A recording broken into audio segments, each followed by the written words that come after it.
Sejak masa SMA, Mario Dandi ternyata punya bisnis properti seharga puluhan miliar. Mario Dandi Satrio, anak dari pejabat pajak Rafael Alun Trisambodo, ternyata punya aset properti. Mario Dandi diamankan aparat kepolisian setelah melakukan penganiayaan terhadap seorang anak bernama David. Dalam aksinya, Dandi bahkan memalsukan plat nomor mobil Jeep Rubicon. Dari jenis kendaraan tersebut bisa diduga Dandi memiliki kekayaan cukup tajir.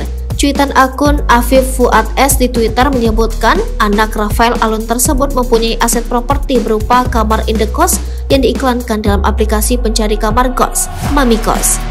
Kos tersebut bernama M1 yang beralamat di Jalan Mendawai 1 nomor 92 RT 4 RW 7 Kramat Pelak, Kecamatan Kebayoran Baru, Kota Jakarta Selatan. Berdasarkan penelusuran, aset properti di kawasan tersebut diharga berkisar 6 miliar rupiah hingga 50 miliar rupiah. Dari aplikasi tersebut diketahui Mario Dandi menyewakan kamar kos seharga Rp3.500.000 per bulan termasuk biaya listrik. Tidak dijelaskan berapa jumlah kamar yang tersedia, namun berdasarkan foto yang terpampang, kos-kosan tersebut memiliki 2 lantai. Kamarnya berukuran 4x6 meter dengan kamar mandi di dalam. Fasilitas kamarnya adalah AC, meja, lemari pakaian, cermin, guling, kasur, TV, bantal, jendela, dan kursi. Sementara untuk fasilitas kamar mandi adalah shower, kloset duduk, wastafel, dan air panas. Di samping fasilitas kamar ini ada pula fasilitas umum berupa parkir luas untuk mobil, motor, dan sepeda. Kemudian ruang tamu, ruang makan, laundry, dispenser, dan penjaga kos.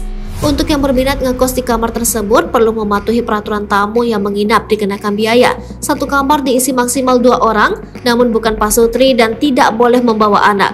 Penambahan biaya elektronik khusus dan pembayaran deposit Rp2 juta yang akan dikembalikan jika periode sewa berakhir, namun tak ditemukan kerusakan pada perlengkapan kamar. Dari deskripsi mengenai kos-kosan di atas bisa dihitung berapa pendapatan Mario Dandi per bulan jika menyewakan 5-10 kamar.